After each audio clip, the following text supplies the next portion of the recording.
Okay, everybody on Twitch, stand by, and we'll be getting to YouTube here as soon as the wheel starts spinning to get everything where it needs to be. Just want to make certain that we're on the air, or on the web, I guess I should say, to make certain that everything is working properly.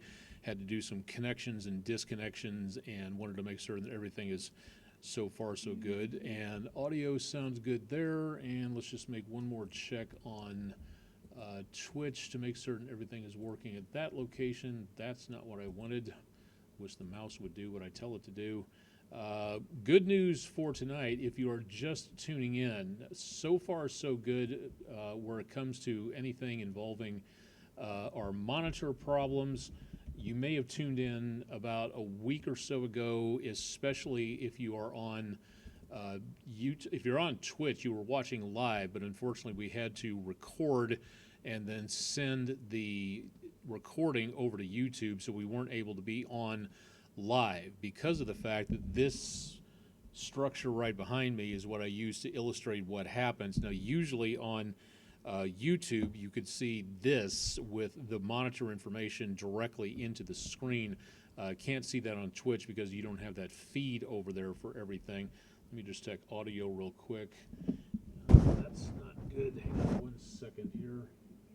Okay, we are good to go. So welcome to Weather Overtime. I'm Chief Meteorologist Austin Onek, keeping track of what's going on with the weather in and around Chattanooga and the southeast Tennessee, North Georgia, northeastern Alabama area, and western North Carolina. Don't want to forget about our viewers there. So last week, the wheels on this strut area that carries this monitor around the studio were broken. They basically were dying of old age, bits of the wheels falling off, and plenty of scuff marks on the floor, which I'm sure the production manager is not happy about, but we got the wheels all taken care of. And then you may remember those thunderstorms of a couple of nights ago that rolled through portions of Hamilton County. Well, it looks like the monitor that we had absorbed some of that, even through our buffer system and the ground fault interrupters and everything else. Apparently, the monitor that was attached to all this just basically couldn't take it anymore, and with a power surge in play, that monitor is now a great big serving tray. So this is a brand new monitor. Those are brand new wheels down there. So finally, we've got everything back to where we need it to be. They've put the monitor up by several inches, so we're kind of looking upwards at this for now. But the good news is that we are back in business, and instead of doing the on-screen view, which we might consider for YouTube, but we'd like to do it for everybody, we're in business, brand new crisp monitor here, so we're good to go for tonight. Yes, I promise I'll stop talking about the monitor to get on to weather, which is what we're supposed to do anyway. So 95 for the high, record high right at the century mark that hasn't been broken for almost a century and a quarter, about the area of the 1901.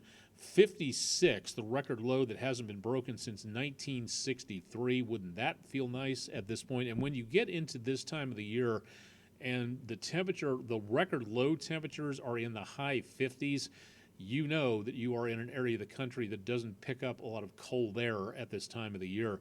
Another problem we're looking at is this. Our drought situation is increasing. We'll hopefully talk more about that coming up here in just a little bit. We are now behind by 1.75 inches for the month. We have gotten some for the month, but that sum is a fraction of an inch. And for the year, we are now officially 5 inches below normal for 2024. So this is turning out to be a very dry year. Yes, we did pick up some spotty showers as Beryl rolled through in a couple of thunderstorms, but it wasn't nearly enough, and we need everybody to pick up some more rainfall. A good, steady tropical soaker would be a very good thing, but that may not happen for quite some time. The tropics look pretty quiet. We'll talk about that coming up here as well, so stay tuned for more there. Beautiful evening downtown, not seeing outside of a few clouds really too much going on. The view from the Bailey's Heating and Air camera, temperature at the airport 82 degrees. Check out a couple more of the cameras going back to downtown. On the Patriot Concrete camera, a little bit blurry as the winds bounce the camera around a little bit. Patriot Concrete camera looking out toward Signal Mountain off into the distance. From the North Shore, looking across the Tennessee River and back toward Raccoon Mountain, off in the distance, a few folks out and about. It's not quite as sultry as it was, so some folks a little bit more active evening, catching a little bit of a stroll before bedtime tonight. And the Chattanooga Zoo Q and Brew camera, that event happening this weekend. Head to the Chattanooga Zoo social media or their webpage to find out more about it. Haven't heard if it was like the last event, the Ice Cream Safari. That one was sold out. Very good news to know about that. Traffic at Lee Point moving along very nicely. It was backed up pretty well earlier at rush hour. Very heavy amounts of traffic going on, but for right now, everything appears to be going on through. Looks like the police might have caught a speeder or someone making an illegal turn, possibly. It might be a state trooper, not too sure, but some blue lights flashing there as they head on to the entrance ramp. That's not really the best place to pull over for an officer, but when they say pull over, you got to pull over. Okay, one more. Let's take a look and see what's going on from the area of 2475. Now, last night, this place was a parking lot thanks to the area of traffic that, again, was causing problems. Back over this direction on the screen to the east between this interchange of 2475 and Brainerd Road, we had a multi-vehicle accident that was happening on both sides of westbound or southbound 75, and one lane was open, kind of having to get the cars to serpentine in between that mess. Hopefully everybody got home okay last night, but that was a particularly nasty mess. Not happening for tonight. Matter of fact, Thursday evening traffic looking pretty good all the way across southern Hamilton County and Chattanooga proper. Again, 82 at the airport, just over the horizon in this picture, and humidity value's not bad. A little bit more humidity as we get toward the close of the day, where we really get the higher amounts of humidity toward and overnight. Winds light out of the northwest, so really not much going on for right now.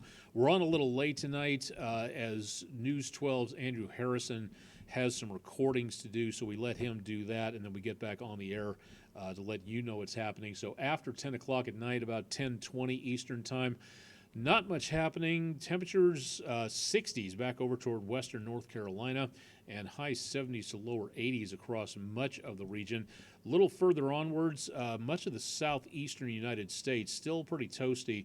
70s and 80s for the most part, not seeing any leftover 90s, which is possible at this time of the year. Big picture is showing what's left, the remnants of Beryl off toward the east coast, leaving behind what was a cold front and is now a stationary front, which is basically stuck over the eastern coastal states. High pressure doing a very good job of staying in control from the Ohio River Valley through the Great Lakes and all the way out to the Colorado Rockies. We've got plenty of high pressure, and again, high pressure doing just what it says on the tin, pushing down to the surface and keeping things very nice and calm. Now, you notice back around St. Louis, Wichita, Chicago, the Wabash Valley picking up some isolated showers and thunderstorms under that high pressure. That is possible if you get the right conditions and enough moisture. That's what we may see into later on next week. No guarantee of that for right now. It's looking better, but again, I'd feel a lot better getting a ton more moisture to fuel those showers and thunderstorms, excuse me, to help cool us off. And that may not happen for a while as this frontal boundary sticks around. High pressure, again, air around this rotates clockwise in the northern hemisphere. So eventually this is going to move to the east. This frontal boundary will push off into the Atlantic, and then we get some more moisture heading back through. And that is where our chances of showers and thunderstorms will come into play. Unfortunately, high pressure is going to do a very good job of keeping things very stifling. So high 90s tomorrow, a very good bet into Saturday. Low temperatures not. Take a look at Atlanta. Low temperature in Atlanta of 80 degrees on Saturday morning, and high temperatures throughout the southeast United States. High 90s to triple digits, very widespread. Again, Sunday morning, high 70s to low 80s. That's the minimum temperature right about sunrise on Sunday. And if that's as far down as you're going, or only as far down as you're going, that means you head back upwards from there. And then for Sunday, the computer getting a little over-eager. It's spotty showers around Atlanta, Macon, Montgomery, Birmingham. That's going to be about the worst of the worst. We pick up anything in the way of showers or thunderstorms, just isolated popcorn stuff, if that, and then high 90s to lower 100s elsewhere. Going into the rest of the forecast for Monday into the afternoon, guess what? More heat and humidity for us, and temperatures heading for the high 90s to around the triple digits once again. Excuse me, sorry about that. Now, the good news at this time, and believe it or not, there is some, is that we do not have anything in the way of any heat advisories at this point. That, I fear, is going to change into the course of the next several days. You notice again with what's going on out west, we're starting to see a few more areas of heat advisories down toward the Houston area. Big problems down there with lots of power outages and with the sultry tropical air mass sitting in place. That's not doing anything to cool anybody else off. So some of this heat getting circulated through the plains and over our direction, and we'll continue to see the potential of that heat. Now, we might see a bit of a downturn into mid-month and just afterwards, but it is still going to be quite warm across the southeastern United States. Add to that, that was the short-range forecast. The medium-range forecast for the next 30 days, Climate Prediction Center showing the American West baking from the Rockies to the West Coast. We will continue to be very much on the above-normal chance of some very hot weather coming on through here, and that is where we're going to really see the problems out across the area. Now, I want to just for a second, let's skip over to the 7-day forecast so I can show you a little bit more about what to expect here. Island Cove, looking out over Lake Chickamauga on the EPB Fiber Optics WeatherCam network. Here's the way this shakes out, and no one here at the station was excited to hear this forecast, but we got to tell you anyway to make certain you know what you need to be planning ahead for. So heading into the weekend, not cool. Through the latter half of the weekend into the early part of next week, each and every single day from Sunday through Tuesday, a very good possibility of triple-digit temperatures. And also, again, next week about this time, we see better chances of showers and thunderstorms, and that might drop our numbers a little bit into the lower 90s, so that'll get us closer to normal. But note, again, I did not say anything about the word cooler or chilly. Wouldn't that be nice? But for right now, very mild at night, very warm, in fact. High 70s for low temperatures, highs in the 90s to the triple digits, and that's the way it continues right on through the weekend. This, again, is what we call persistence forecasting, where things don't change over a decent period of time. And for the next 7 days at least, high 90s with maybe some hope of a downturn by next Thursday. Now, here's why I wanted to show this to you first, so you can see the numbers heading upwards into the weekend and beyond, especially into next week. If you've never seen this before, this is a very good graphic and bit of information that comes to you courtesy of the Climate Prediction Center and also from the National Weather Service. It's called the Heat Risk Map, and it would help if I labeled my graphics better so I could find out where I left this darn thing. Give me a second here. I know I had it just a moment ago. This is what we're going to be looking for. Okay, so we got to do the hard way here. What we're going to be looking at when I eventually find it. There we go. Okay, I think we got it. All right, so what we're going to be seeing, the colors you're concentrating on are in the upper right-hand corner of your screen, way up here in the legend. Zero green, not showing up on this map anytime soon. So for today, we were in the minor category and technically still are until we get into about midnight, which is where things will really start to kind of change over by just a little bit into tomorrow. And then what you're going to notice is things stair-stepping upwards into the next few days. So into around Thursday was not bad, but looking into Friday, we start to see red. So we're going upwards from yellow to orange, moderate, and red, and the red there, major possibility of heat injuries. This map, again, the Centers for Disease Control study everything when it comes to affliction and maladies and viruses and all sorts of things like that. That's their job. That's science in motion there. And that is where we take a look at heat injuries. And this map what we're seeing for the next few days is a good possibility that hospitals, urgent care clinics, 911 operators, ambulance, EMTs may see an increased call for anything involving heat injuries, and that risk is what we're talking about here. So going through again the last couple of days, today was more yellow and orange than anything else. Going into Friday, we start getting into that red category, and then the purple starts coming out, and that's as high as you can get. That's 4 extreme, and even into around Sunday, and I believe we'll go even farther into Monday. A good portion of the News 12 viewing area is covered over by this extreme risk for heat injuries. So this is going to be for the next several days, especially the weekend and into this next week. We're looking at very high potential of heat injuries, which means you might think you can go out and mow the entire 2-3 acres at once. You're not going to be able to do that without a lot of rest, getting back in the AC, taking a break, getting in the shade. If you can get some mowing done in the cooler portions of the day right after sunrise and then right after sunset, so at least the sun is not beating down on you directly with radiant heat, that's going to be your best bet, because if you push yourself too hard in weather like this, this is where you start looking at possibility of injury or fatalities. And that's something we want to try to avoid at all costs. So if you've got an opportunity to, if you have to work or exercise outdoors coming up into the weekend and next week, great. Take breaks, pace yourself, keep an eye on those working or exercising around with you, because this is going to be some pretty ugly conditions out there. Also for your 4-legged pets, it is the dog days of summer. Yes, that is more astronomical than anything else as the star Sirius in the constellation Canis Major rises in over the horizon, as was expressed from thousands of years ago. The belief that madness due to the heat increased around these areas, but these are good times to make certain that your furry friends stay cool. As I've heard often from my time back in Kansas, my dad was president of the Helping Hands Humane Society for a while. He even designed their shelter as an architect back in North Topeka. And Audrey McCaig, the owner-operator of the Helping Hands Humane Society, always said, remember, they're wearing the fur coats. You are not. You can take the shirt off. You can get cooler.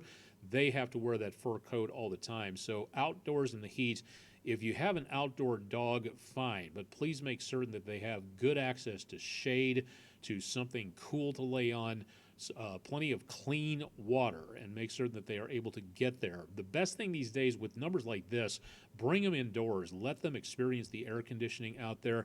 Do not take your dog along on a trip and then leave them in the car. Again, the air temperature, the ambient temperature inside the car can reach 120 degrees, even with the windows cracked open. And if I see a dog in a car with no air conditioning and no windows down and no motorized vehicle operating with air conditioning and a note saying, don't worry about the dog, he's in the air conditioning listening to Steely Dan, he's just fine.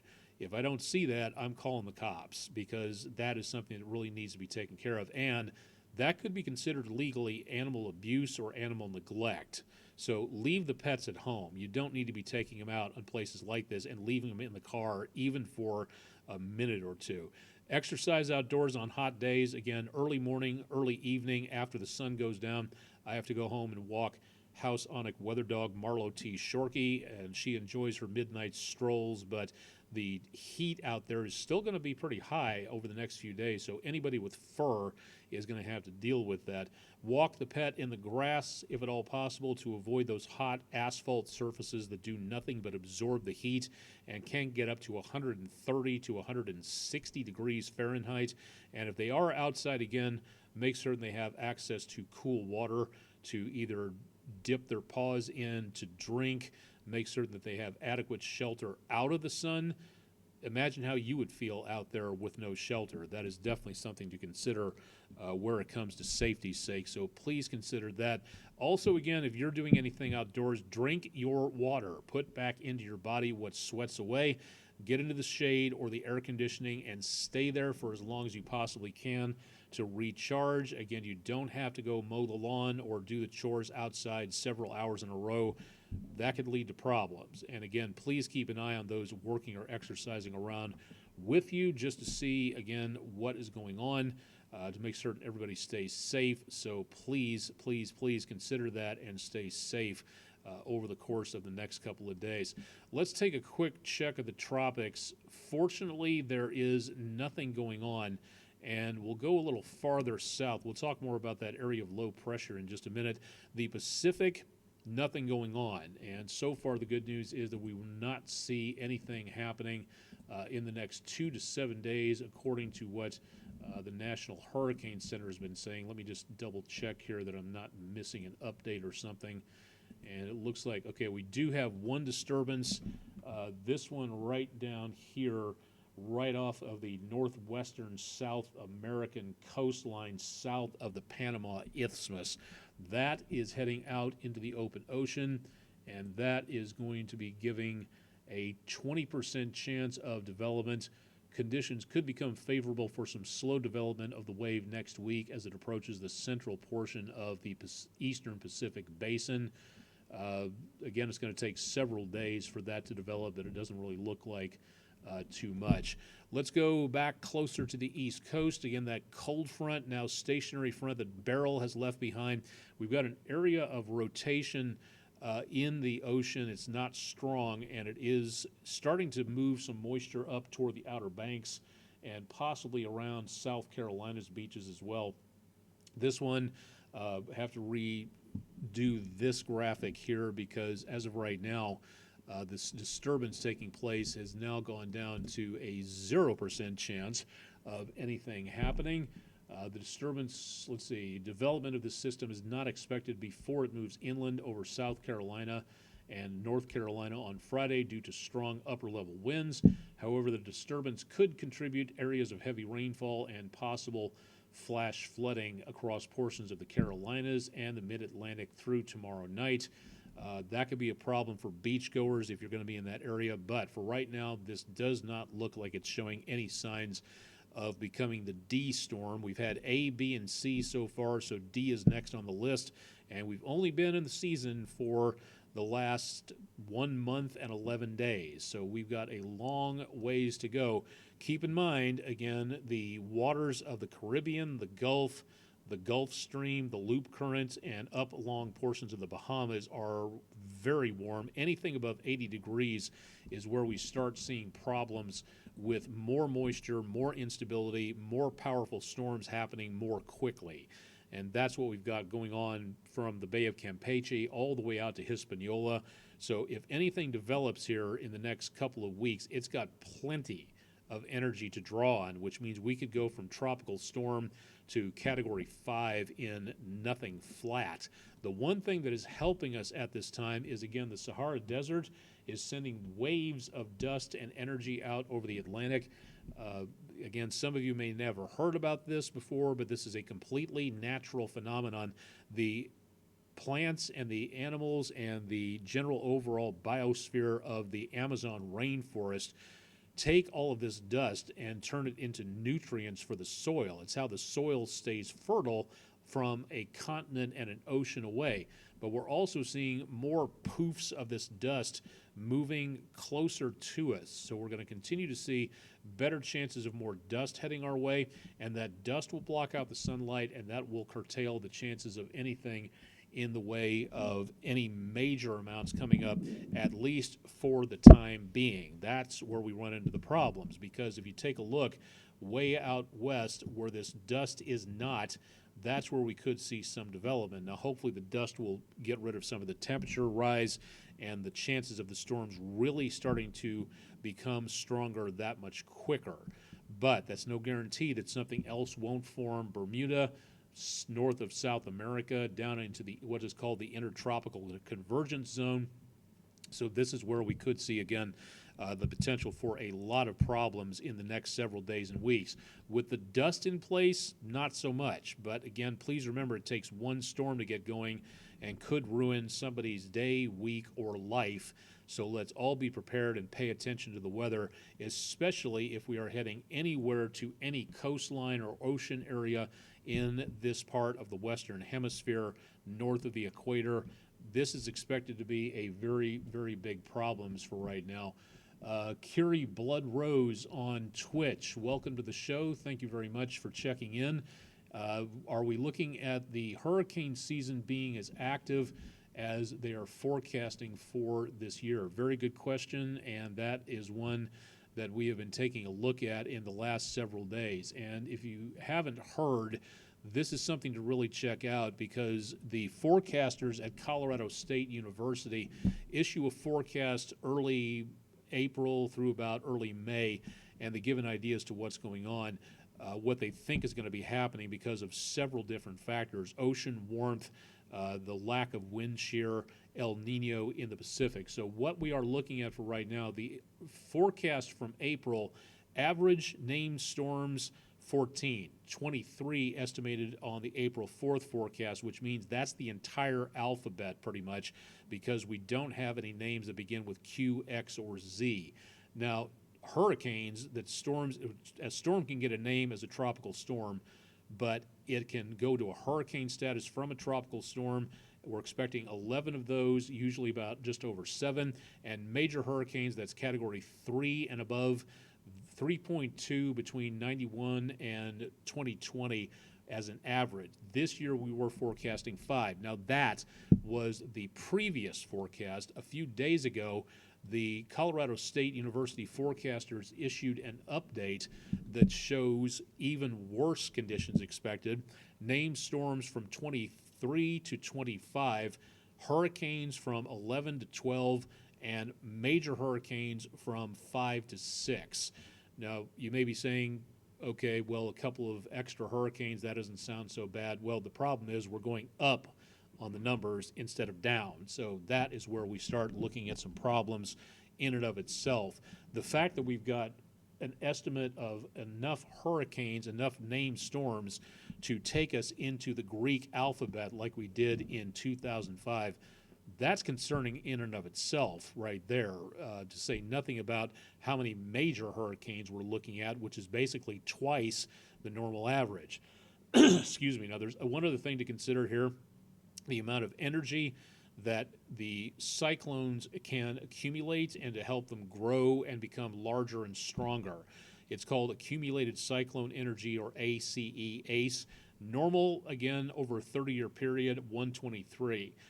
This forecast, April the 4th, 210, and now on the 9th of July, the estimate is now for 230. That's not quite double, but that's pretty doggone close. So this right here, yes, we are looking at the potential of this season due to a lot of factors that could begin to cause a lot of uptick in the number of storms, a rapid increase in the strength of those storms, and unpredictability as to which direction these storms may go. That's all part of fossil fuel, human-caused climate change. As I said, the waters of the ocean surface are very much on the warm side, and they are going to cause problems with forecasting as these things get stronger, quicker, and might go different directions depending on what is happening in the atmosphere. So yes, we do have a very good chance of this season being exceptionally active, a la 2005. That's what we're kind of looking at for now, but possibly even worse than that, or just about the same as 2005. And that really gives you pause for thought to see what may be coming our direction. So that, again, is something to really pay attention to, and why we need to pay attention to our environment, our only home in space. We want to make certain that we keep that around for as long as possible. Switching on to a nicer topic, thank you very much, News 12 viewer Tammy Levi from Sail Creek. It's always nice when the gang drops off for a quick nosh. Mom deer with 7 fawns with her. Not too sure if that was an extended family or just a whole bunch of folks visiting, but thank you very much, Tammy Levi from Sail Creek, for a nice view on our Langley Roofing weather window picture of the day. If you've got pictures, we'll take them as long as they're weather related in some way out there. Pictures at WDEF.com. You can email them. You can drop them to our social media pages. We post all these pictures to our social media pages so you can see them. So drop by Facebook, X, or Instagram, or go to our website, WDEF.com/photos, if you'd like to see more about what is going on out there with people and their photographic skills. Thanks to everybody that have donated some very nice pictures out there over the last days, weeks, and months. Suffice it to say, again, outdoor activity tomorrow, please be cautious. Anything you're doing out there will involve hot temperatures. The humidity may not be quite so strong, but it is going to be up there enough to where it's going to make things miserable for 18 holes of golf. Sunblock, again, shade, and again, please making certain you're drinking that water back. The gophers are going to be the least of your concerns tomorrow. It's going to be that heat that's going to be continuing throughout much of the area. Oh, yes, let's do one more thing here. And, of course, I deactivated the exact web window that I needed. So hang on a second while me and my magical 10 dancing fingers try to figure out what happened to everything. You ever have those days where you just sort of drop everything and then you just want to drop everything to begin with just to get it over with so you don't have to worry about it anymore? It's one of my little pet peeves right there. So, and yes, I am talking to Stahl so that I can get everything lined up here for you. So here we go. Thanking our sponsor, friendinroofing.com, our weather poll of the day. We've had very strong hurricanes, lots of them hit the United States. But Category 5 is decently rare, but how rare actually is it? We've had Camille, we have had storms like the 1935 hurricane of Labor Day weekend. How many of those were Category 5s and have made landfall in the U.S.? 2, 3, 4, or 17? And 4 was the winner with 56% of the votes. So that is our Langley Roofing, or pardon me, our friendinroofing.com weather poll of the day. Use the QR code to vote or go to WDEF.com/vote now. A new weather poll goes up at midnight, so you can check in and see, again, what's going on there. We got to go ahead and wrap things up. It is 11:15, and we've got a show coming up here to get taken care of, so we're going to get everything wrapped up here and get you back to your regularly scheduled Thursday evening. Chip Chapman will be back into and around tomorrow morning. Let's see, Kerry Bloodrose on Twitch. 25 named storms is quite insane. I'm glad the NHC came out with a new list of names in the event of getting more than 21 storms. I wondered how the Greek names were going to be retired in 2020 or if they're going to use the list again. What you would have would be the Greek named storms. It would be Alpha 2024, Beta 2024, Gamma 2024, et cetera, et cetera. So they wouldn't be able to retire them, but they would use that list again and again as a fallback just in case. But yes, that is something to see for right there.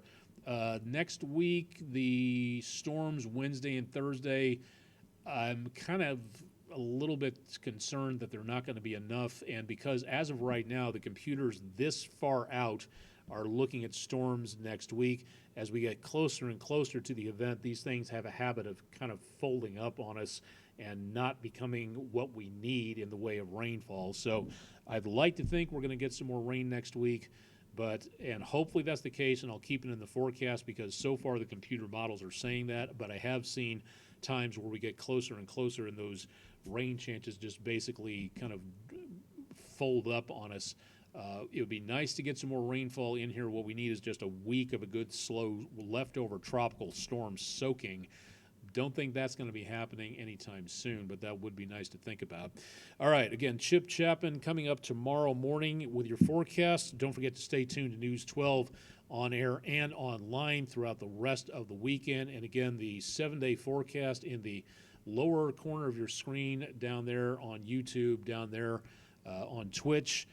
Please keep it tuned to our website for updates on that, and of course we'll keep you updated on everything else going on as well. I'm Chief Meteorologist Austin Onek. It is Thursday evening, the 11th of July. Please stay cool. Please keep it tuned to News 12 for more, and again, please stay safe out there with all that heat heading our direction. Thanks for joining us for Weather Overtime, and we'll see you again next time.